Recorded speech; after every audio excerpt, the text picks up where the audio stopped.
हाल ही में मिली इस रंगीन फिल्म को 1930 के दशक में फिल्माया गया था। ये 16 मिलीमीटर की कोडाक्रोम फिल्म है, जिसे पूरी तरह हाई डेफिनेशन में बदल दिया गया है। ये मध्यकालीन भारत की एक झलक है, जिसके ज्यादातर हिस्से पर मुगल राज करते थे। मुगलों का प्रभाव भारत के दक्षिणी दूर दराज के इलाकों तक कभी नहीं पहुंच पाया।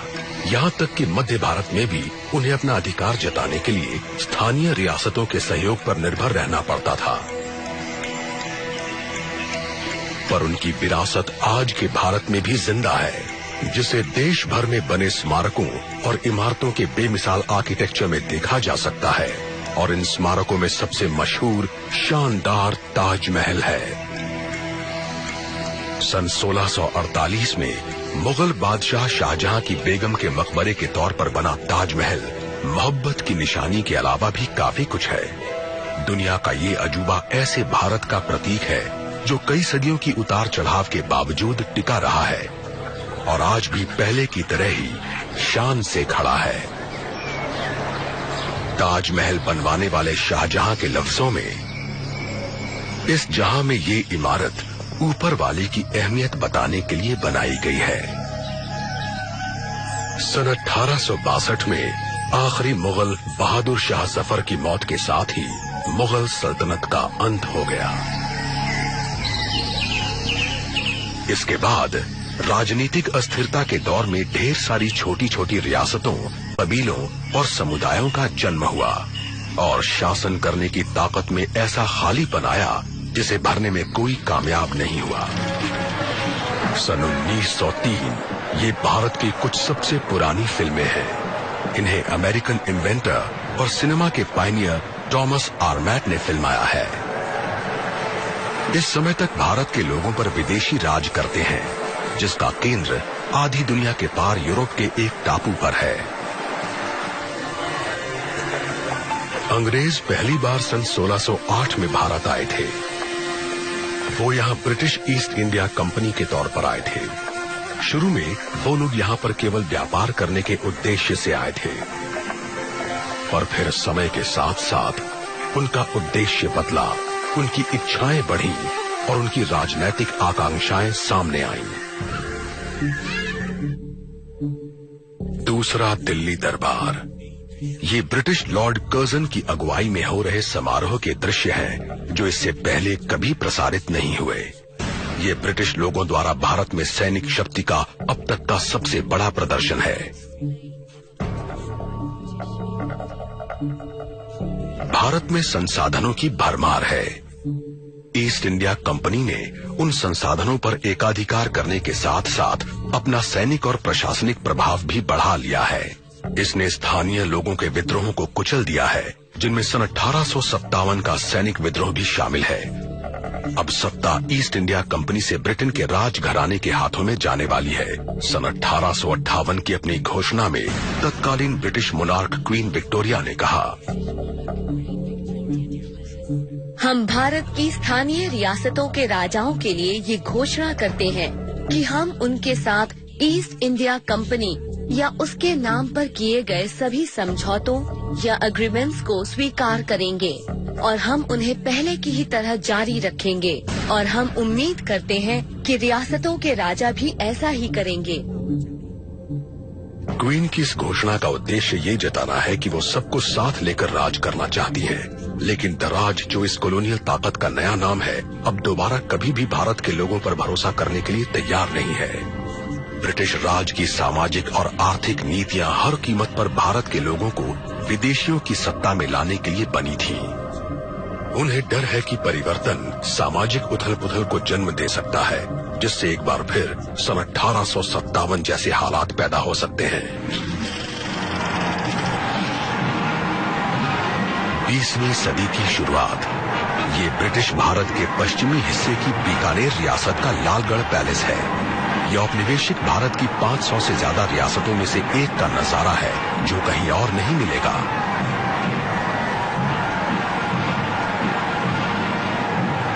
ये इंपीरियल वॉर कैबिनेट में अकेले गैर ब्रिटिश प्रतिनिधि महाराजा गंगा सिंह की पोती के शाही विवाह का अवसर है। चमक दमक एक शानो शौकत वाली ट्रेडिशनल लाइफस्टाइल की झलक दिखलाती है, लेकिन ये सिर्फ ऊपरी दिखावा है। अब भारत पर अंग्रेजों का राज है और ये दो प्रशासनिक सिस्टम्स में बटा हुआ है। भारत के 60% हिस्सों पर अंग्रेजों की हुकूमत चलती है। बाकी का 40% हिस्सा रजवाड़ों का है, जिन्होंने अंग्रेजों के साथ समझौते कर लिए हैं।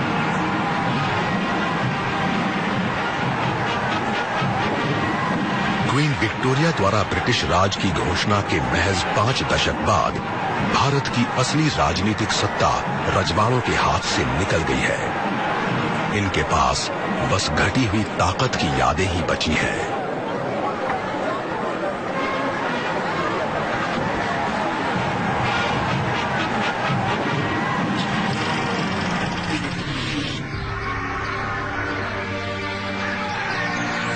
ये हैदराबाद की एक रियासत से मिले बाघ के शिकार के दृश्य हैं।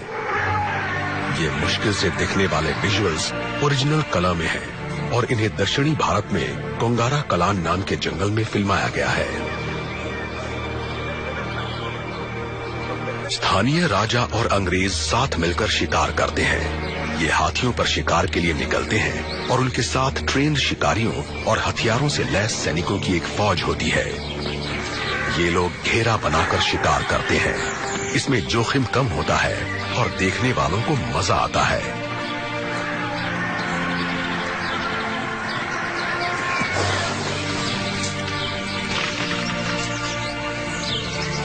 मौजूदा बिहार की एक रियासत बनेली के राजा के शब्दों में इसमें शिकार इस तरह किया जाता था।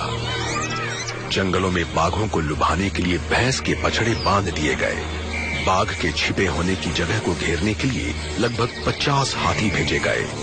फिर घेरा तैयार हो जाने पर 2 हाथियों को उस घेरे में जाकर बाघ को छिपने की जगह से निकालने का हुक्म दिया गया।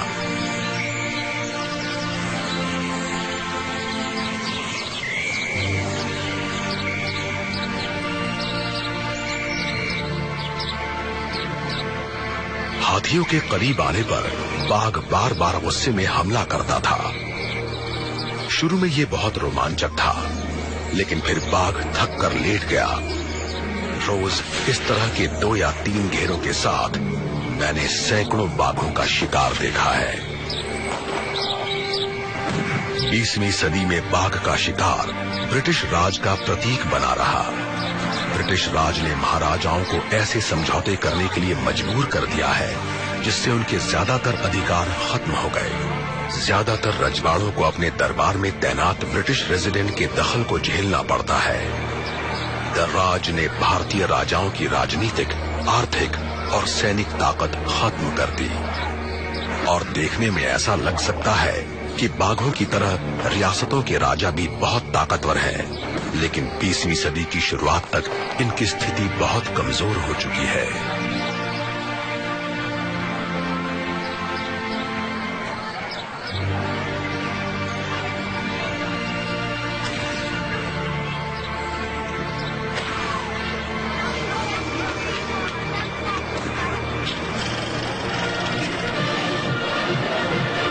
दिसंबर सन 1911 दिल्ली दरबार। शुरुआती फिल्म डॉक्यूमेंट्री बनाने वालों में से एक चार्ल्स अर्बन ने किनेमा कलर नाम की एक नई टेक्नोलॉजी का इस्तेमाल किया।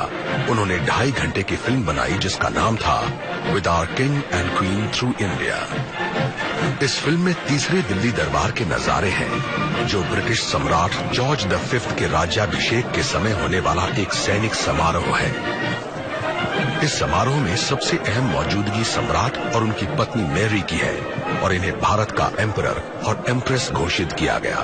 लेकिन ये इस समारोह में होने वाली अकेली महत्वपूर्ण घोषणा नहीं है। ब्रिटिश भारत की राजधानी अब कलकत्ता से हटाकर दिल्ली लाई जाने वाली है। राजधानी को कलकत्ता से दिल्ली लाए जाने के प्रस्ताव पत्र में भारत के वाइसरॉय लॉर्ड हार्डिंग ने लिखा, ये काफी समय से एक गंभीर असंगति मानी जाती है कि ब्रिटिश लोग अपने भारतीय इलाके के सबसे पूर्वी छोर पर स्थित शहर कलकत्ता से इस देश पर शासन करते हैं, लेकिन कलकत्ता से राजधानी हटाने की यही एक वजह नहीं थी। सन 1905 में बंगाल के बंटवारे के बाद ये इलाका ब्रिटिश राज के राष्ट्रवादी विरोधियों का केंद्र बन गया था। सन 1911 के दरबार में सम्राट जॉर्ज V द्वारा औपचारिक रूप से दिल्ली को राजधानी घोषित करने के साथ ही ये बात पक्की हो गई। अब दराज का एक नया युग शुरू होने वाला है। 1930 का दशक, दिल्ली। ये नए निर्माणों से सजी राजधानी के सबसे शुरुआती दृश्य है, जिसे ये रूप दिया है ब्रिटिश आर्किटेक्ट एडविन लुटियंस ने। इसे डिजाइन करने और बनाने में 20 साल से भी ज्यादा लगा और ये ब्रिटिश साम्राज्य की सत्ता के एक नए अध्याय का प्रतीक है। इसके बीचों बीच शानदार वाइसरॉयज हाउस है, जो आगे चलकर स्वतंत्र भारत में राष्ट्रपति का निवास बनेगा।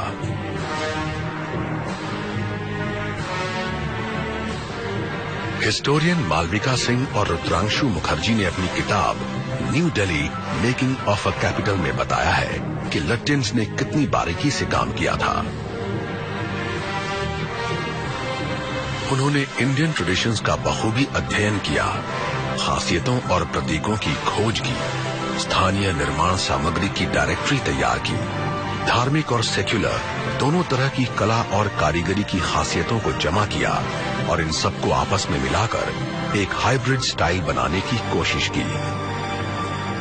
एक नई शानदार राजधानी का निर्माण ब्रिटिश राज की साम्राज्यवादी सत्ता के सबसे अच्छे दौर का प्रतीक बन गया।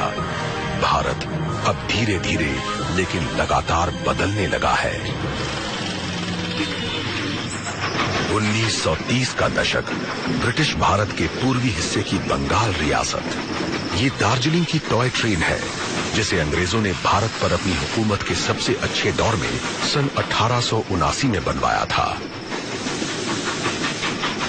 बंगाल के न्यू जलपाईगुड़ी और दार्जिलिंग को जोड़ने वाली ये ट्रेन ब्रिटिश हुकूमत की वजह से आए बदलावों को दिखाती है।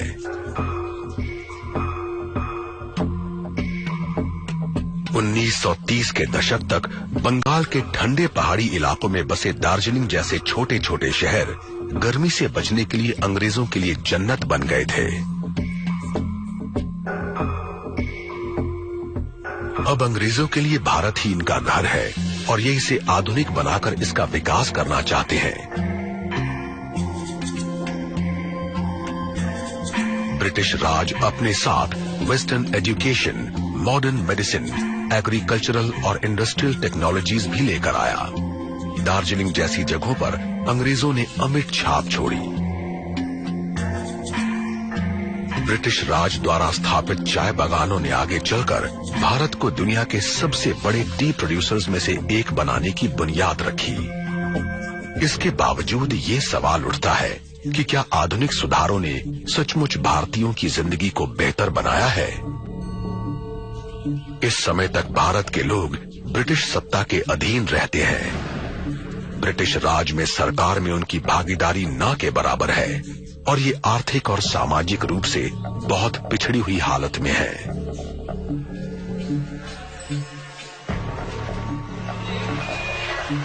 हिस्टोरियन आयरा क्लाइन ने लिखा है, अपने शुरुआती दौर में ही ब्रिटिश राज ने भारतीय उपमहाद्वीप में विकास के नए तौर तरीके स्थापित किए, जिससे इंग्लैंड तेजी से प्रगति कर पाया और वहां के लोग संपन्न हुए।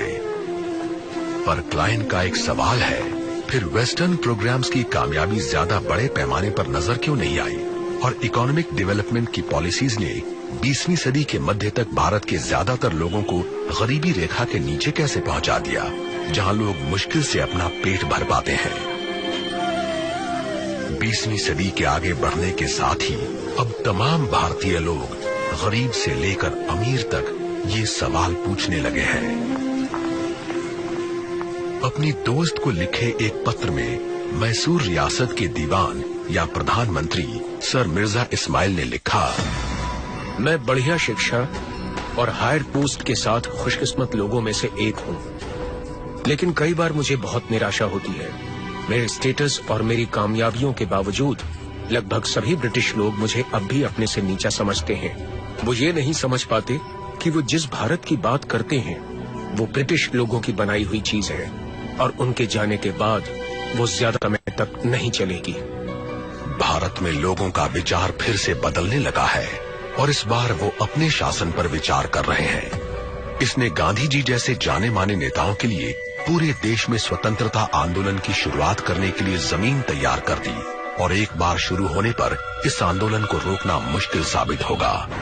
इस बीच ब्रिटिश साम्राज्य आधुनिक काल में सबसे हिंसक आंदोलन से गुजरने वाला है।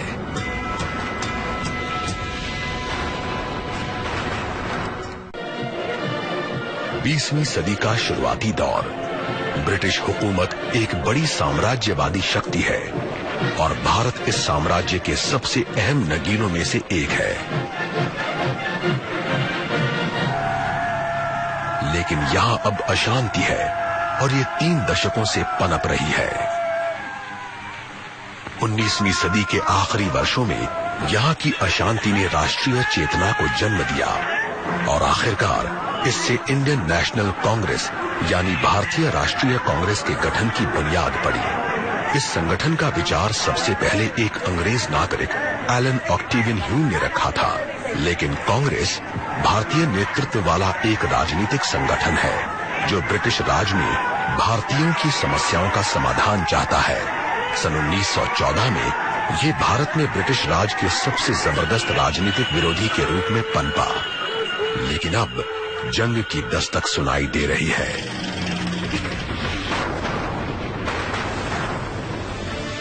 जुलाई सन 1914 से नवंबर सन 1918 तक पूरे यूरोप में जबरदस्त लड़ाई छिड़ी रही, जिसमें साम्राज्यवादी ताकतों के साथ साथ उनकी रियासतों ने भी भागीदारी की।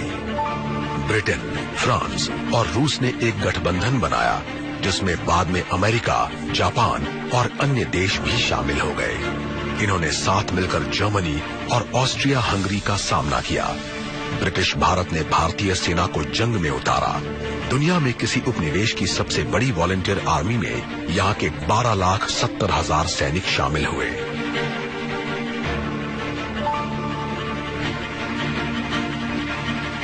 इस विश्व युद्ध में ब्रिटिश और भारतीय सेना साथ मिलकर लड़ रही है। शौर्य का सम्मान करने में ब्रिटिश और भारतीय सैनिकों के बीच कोई भेदभाव नहीं किया गया।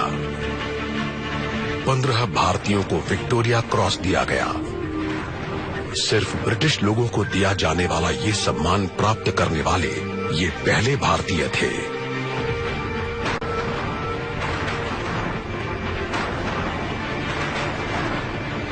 लगभग 75,000 भारतीय सैनिक मारे गए और इनमें से कईयों ने विदेशी जमीन पर दम तोड़ा और लाखों सैनिक घायल हुए। दिसंबर सन 1917, जेरूसलम। ये ब्रिटिश जनरल एडमंड एलनबी द्वारा डोम ऑफ रॉक पर सम्मान व्यक्त करने के दुर्लभ दृश्य है। इनके साथ भारतीय घुड़सवार सेना और लैंसर्स के 4 डिविजन्स हैं। भारतीय सेना फिलिस्तीन से तुर्कों को बाहर निकालने में कामयाबी का जश्न मना रही है। नवंबर सन 1918 तक जर्मनी ने समर्पण कर दिया और जंग खत्म हो गई, लेकिन कोई भी इससे सही सलामत नहीं बचा है। इस विश्व युद्ध ने जीतने वाले को भी उतना ही नुकसान पहुंचाया है जितना हारने वाले को। ब्रिटिश साम्राज्य को भी अपने देश में भारी नुकसान झेलना पड़ा है।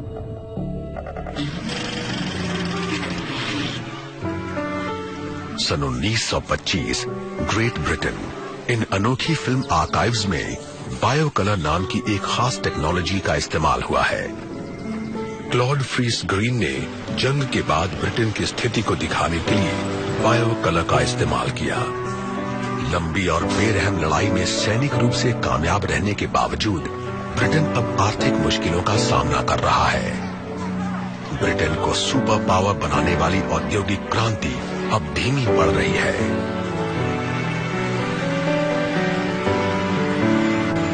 संपन्न लोग और धनी होते जा रहे हैं और गरीब लोग और फटेहाल, जिससे उच्च वर्ग और कामगारों के बीच फर्क बढ़ता जा रहा है। सन 1926 में यानी पहले विश्व युद्ध के खत्म होने के 1 दशक के अंदर ब्रिटेन कारखानों, कोयला खदानों, बस, रेल और बंदरगाहों में काम करने वालों और बिजली और गैस के कामगारों की 10 दिनों की आम हड़ताल से ठप पड़ गया।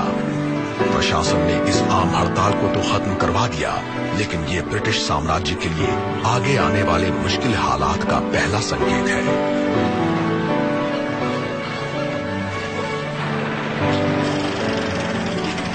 इस बीच प्रथम विश्व युद्ध के बाद के भारत में भी एक नई असंतुष्टि पनप रही है।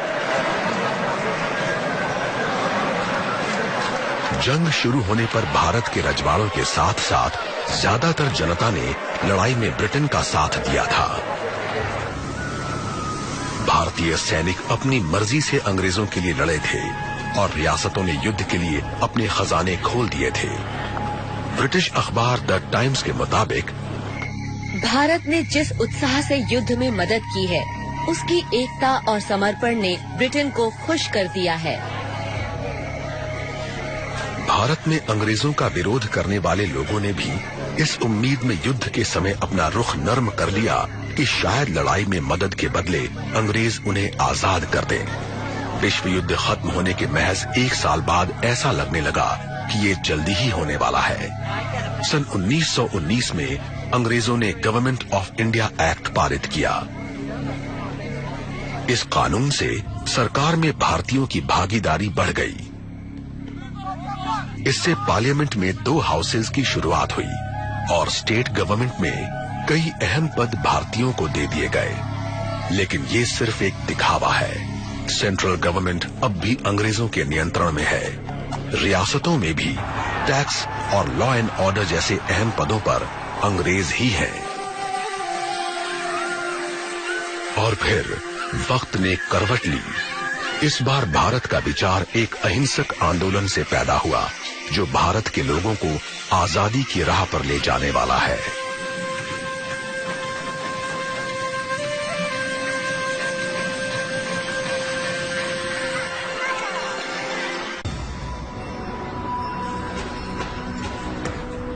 ये भारतीय स्वतंत्रता संग्राम के सबसे जाने माने नेता और साम्राज्यवादी ब्रिटिश राज के लिए सबसे बड़े खतरों में से एक मोहनदास करमचंद गांधी के खास दृश्य हैं। इन्होंने रंगभेदी मुल्क साउथ अफ्रीका में 2 दशकों तक वकालत की है। जनवरी सन 1915 में ये भारत लौटे। साउथ अफ्रीका में रंगभेद के अनुभव ने इन्हें स्वराज के लिए आंदोलन करने की प्रेरणा दी। आप सबसे विनती है कि आप ब्रिटेन में बनी चीजों का बहिष्कार करें। भारत की आजादी के इस पहले आह्वान ने सिर्फ उच्च वर्गों को ही नहीं, बल्कि हर वर्ग के भारतीयों को आकर्षित किया। सन 1920 तक गांधी ने भारतीय राष्ट्रीय कांग्रेस का नेतृत्व संभाल लिया और ये ब्रिटेन में बनी चीजों के बहिष्कार जैसी सविनय अवज्ञा जैसे आंदोलनों की अगुवाई करने लगे। सम्मान से लोग गांधी को महात्मा कहते हैं और इन्होंने अहिंसक विरोध की शुरुआत की। ये लगातार विरोध और अपने मत पर कायम रहने का ऐसा तरीका था जो आजादी की लड़ाई में बिल्कुल नया था। अन्य राष्ट्रीय नेताओं के साथ गांधी भी भारत के विचार में सबसे जबरदस्त बदलाव की प्रेरणा देने वाले लोगों में से थे। ये एक स्वतंत्र और डेमोक्रेटिक नेशन का विचार था, जिस पर यहाँ के लोग डेमोक्रेसी में शासन करें। मैं खुद को सिपाही मानता हूँ, शांति का एक सिपाही।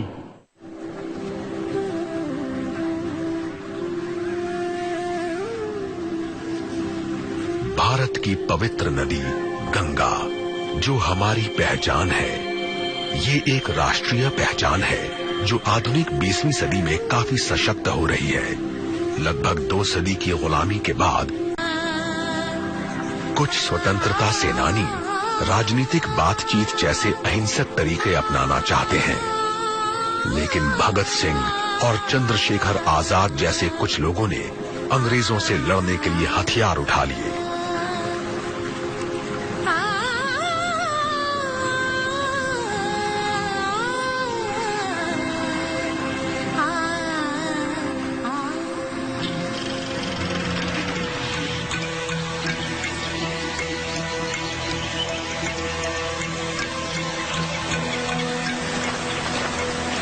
अंग्रेजों ने बड़ी बेरहमी से इसे दबा दिया। सन 1930 में कांग्रेस ने सन 1882 के उस दमनकारी कानून के खिलाफ आंदोलन शुरू किया जिसमें नमक बनाने और बेचने पर भारी टैक्स लेने का प्रावधान था। मार्च सन 1930 के अपने एक पत्र में गांधी ने वाइसरॉय लॉर्ड अर्विन को लिखा कि ये औपनिवेशिक सत्ता का एक कड़ा कानून है और भारतीय लोगों पर इसका बहुत बुरा असर पड़ रहा है। हालांकि मैं भारत में ब्रिटिश शासन को एक अभिशाप मानता हूं, लेकिन मैं अंग्रेजों को दुनिया के बाकी लोगों से बुरा नहीं मानता। और मैं ब्रिटिश शासन को अभिशाप इसलिए मानता हूं क्योंकि इसने लगातार शोषण वाली एक व्यवस्था और ऐसे खर्चीले सैनिक और नागरिक प्रशासन के जरिए करोड़ों भारतीयों को बदहाल कर दिया है, जिसका खर्च ये देश नहीं उठा सकता है। इसने राजनीतिक रूप से हमें अंग्रेजों का गुलाम बना दिया है। इसने हमारी सभ्यता की बुनियाद खत्म कर दी है और हम कायर असहाय लोगों का देश बनकर रह गए हैं।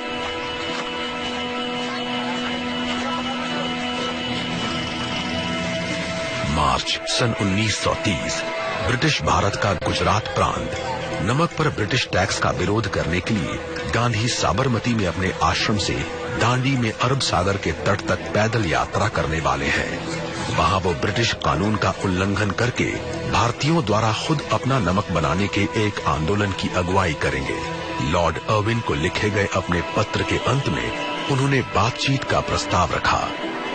मैं जानता हूं कि आप मुझे गिरफ्तार करके मेरी कोशिश को नाकाम कर सकते हैं, लेकिन मेरे बाद हजारों लोग अनुशासित ढंग से ये काम करने को तैयार रहेंगे और नमक कानून का उल्लंघन करके वो उस कानून की सजा पाने के लिए तैयार रहेंगे जिसे कभी कानून की किताब में दर्ज ही नहीं होना चाहिए था। मैं आपको बेवजह मुश्किल में नहीं डालना चाहता। अगर आप इस मुद्दे पर मुझसे आगे बातचीत करना चाहते हैं और इस पत्र को प्रकाशित नहीं होने देना चाहते हैं, तो आपका टेलीग्राम मिलते ही मैं इसे रोक दूंगा। अर्विन ने इसका कोई जवाब नहीं दिया। इसकी बजाय उसने गांधी को गिरफ्तार करने का हुक्म दिया, लेकिन इससे बिना डरे गांधी जी ने जेल में अनशन शुरू कर दिया। विरोध के ऐसे अनोखे तरीकों ने गांधी जी की महात्मा वाली छवि और भारत की जनता पर उनकी पकड़ को और मजबूत कर दिया। अक्टूबर सन 1931 ग्रेट ब्रिटेन। गांधी लंदन पहुंचे और ब्रिटेन की जनता उनसे बहुत सम्मान से मिली, लेकिन ब्रिटिश हुकूमत को अपने पक्ष में करना इतना आसान नहीं है। उस साल फरवरी में जाने माने राजनेता और आगे चलकर ब्रिटेन के प्रधानमंत्री बनने वाले विंस्टन चर्चिल ने गांधी के बारे में लिखा। मिस्टर गांधी को देखकर मुझे बहुत घिन आई। ये मिडिल टेम्पल के एहसान फरामोश वकील हैं और अब पूरब के फकीर की तरह आधे कपड़े में ये किंग एम्परर के रिप्रेजेंटेटिव से बराबरी पर बातचीत करने के लिए वाइस रीगल पैलेस की सीढ़ियों पर चढ़ रहे हैं। लेकिन गांधी जी की दिलचस्पी सिर्फ ब्रिटिश राज की नींव हिलाने में नहीं है। आजाद भारत के इनके सपने में ये भी शामिल है कि यहाँ के लोग अपने आप को पहचाने और अपनी सबसे पुरानी सामाजिक बुराइयों को दूर करें।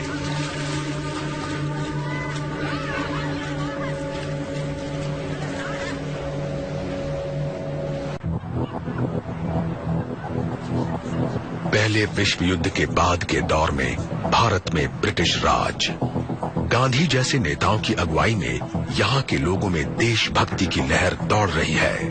गांधी ने भारत के लोगों को सिर्फ ब्रिटिश शासन से आजादी के लिए लड़ने की ही प्रेरणा नहीं दी, उन्होंने उन्हें जाति, नस्ल, धर्म और लिंग के भेदभाव से भी लड़ने को कहा।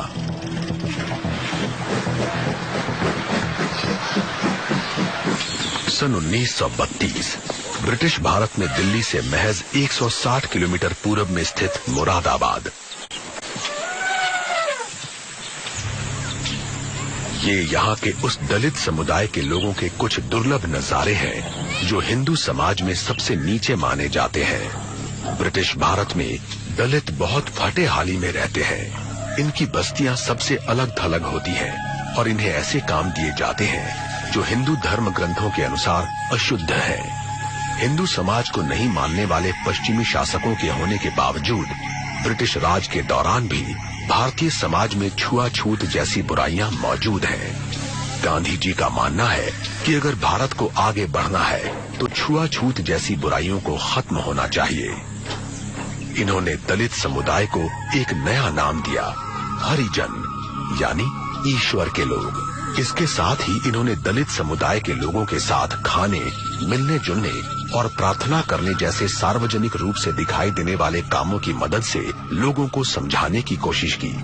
गांधी जी का मानना है, अगर मेरा पुनर्जन्म हो तो मुझे दलित के रूप में पैदा होना चाहिए, ताकि मैं उनके दुख, उनकी तकलीफों और उनकी मुश्किलों को समझ सकूं, और शायद इससे मुझे खुद को और उन सबको उनकी बुरी हालत से आजाद कराने की प्रेरणा मिलेगी।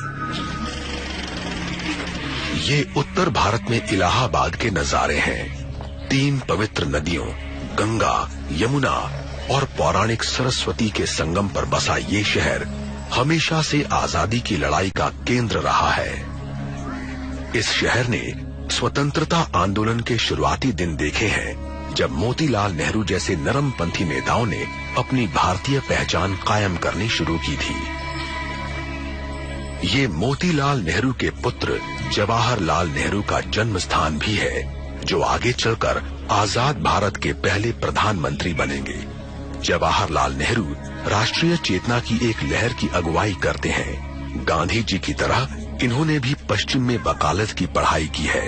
ये भारत की आजादी के पक्के इरादे के साथ अपने देश लौटे हैं।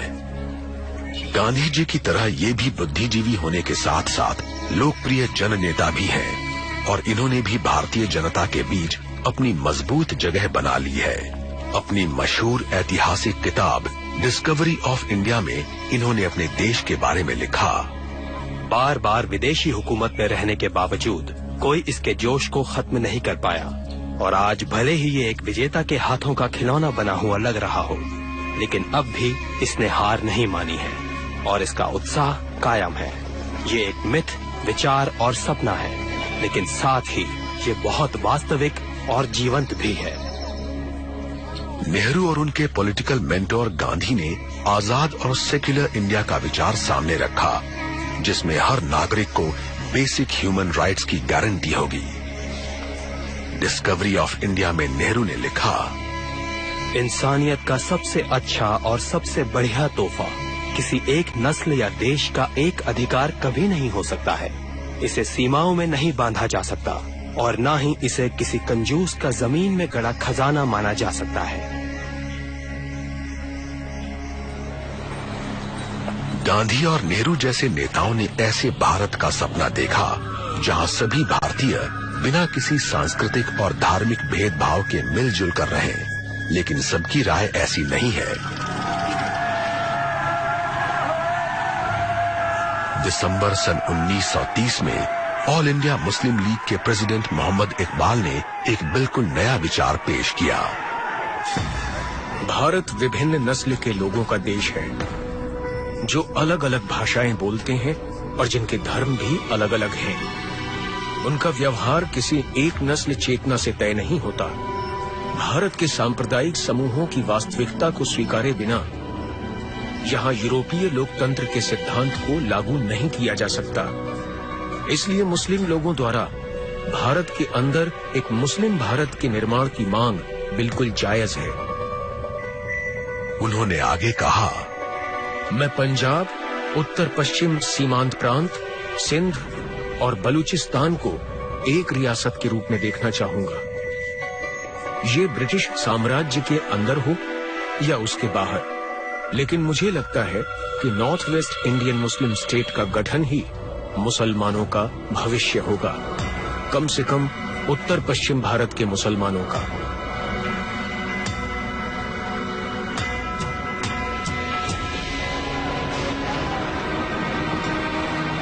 ये पाकिस्तान के विचार का जन्म है, लेकिन ये कई सदियों से चले आ रहे तनाव का नतीजा है। सभी भारतीय अंग्रेजों से आजाद होना चाहते हैं, लेकिन सांप्रदायिक तनाव का भारत के भविष्य पर बुरा असर पड़ेगा। 1930 के दशक के दौरान भारत में ब्रिटिश शासन से आजादी की मांग लगातार तेज होती गई। इस पुरानी फिल्म में आप आजादी की लड़ाई का एक दुर्लभ नजारा देख सकते हैं। ये आंदोलन बहुत जबरदस्त है, लेकिन इसे अपने भीतर ही गंभीर चुनौतियों का सामना करना पड़ रहा है। ब्रिटिश लोगों ने भारतीयों में फूट डालकर शासन करने के लिए इन्हीं धार्मिक और जातीय तनावों का फायदा उठाया।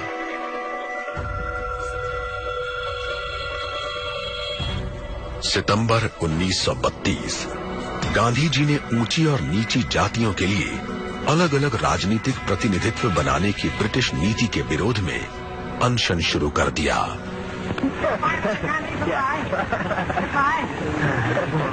इस फिल्म में आवाज साफ न होने के बावजूद ये गांधी जी की सविनय अवज्ञा के दुर्लभ दृश्य हैं।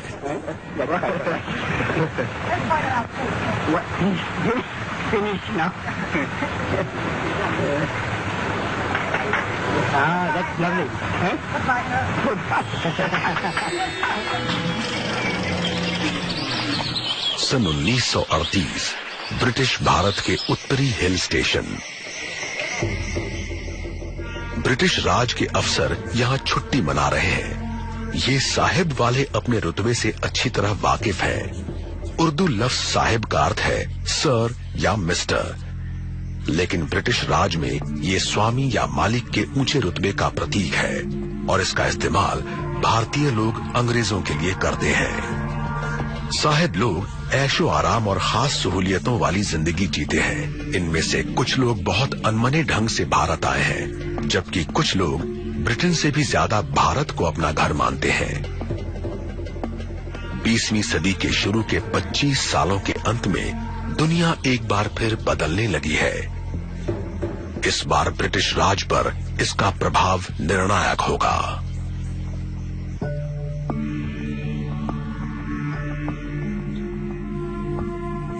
दो 100 वर्षों से ज्यादा समय से ब्रिटेन भारत पर राज कर रहा है। दराज अब तक देश में चल रहे आंदोलनों के साथ साथ पहले विश्व युद्ध से पैदा हुई मुश्किलों से भी लड़ने में कामयाब रहा है।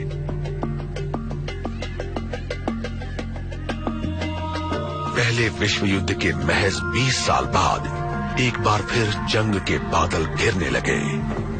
एक बार फिर यूरोपीय देशों के गठबंधन की अगुवाई के लिए ब्रिटेन को याद किया जाएगा। इस बार ये लड़ाई एडोल्फ हिटलर के जर्मन खतरे के खिलाफ है। ये लड़ाई पूरी दुनिया को चपेट में ले लेगी और किसी की भी कल्पना से ज्यादा तबाही मचाएगी। दूसरे विश्व युद्ध में जंग का मैदान यूरोप, प्रशांत क्षेत्र, अफ्रीका, अमेरिका, जापान, चीन, मिडिल ईस्ट और भारत तक फैल जाएगा। ये इतिहास में सबसे जानलेवा युद्धों में से एक होगा, जिसमें 5 से 8 करोड़ लोग मारे जाएंगे और इनमें से ज्यादातर लोग आम नागरिक होंगे। नाज़ी फौज खत्म कर दी जाएगी और फासिज्म पर हमला होगा। जर्मनी और यूरोप के काफी बड़े हिस्से का राजनीतिक नक्शा बदल जाएगा। इस लड़ाई का ब्रिटेन के लोगों, उसके शहरों और उसकी अर्थव्यवस्था पर बहुत बुरा असर पड़ेगा। ब्रिटेन अपना पूरा ध्यान और अपने सभी संसाधनों को खुद को फिर से मजबूत करने में लगाएगा। भारतीय लोगों के लिए दूसरा विश्व युद्ध आजादी के लिए जोर लगाने का एक अच्छा जरिया साबित होगा। आजादी की इसकी मांग लगातार तेज और मजबूत होती जाएगी। दूसरे विश्व युद्ध के अंत तक दुनिया का नक्शा काफी हद तक बदल जाएगा। आयरन कर्टन पश्चिमी जगत को विभाजित कर देगा। ताकतवर देशों का पतन हो जाएगा और उनकी जगह नए देश पनपेंगे। दराज जैसी साम्राज्यवादी ताकतों का सूरज ढल जाएगा और फिर होगी एक नई सुबह।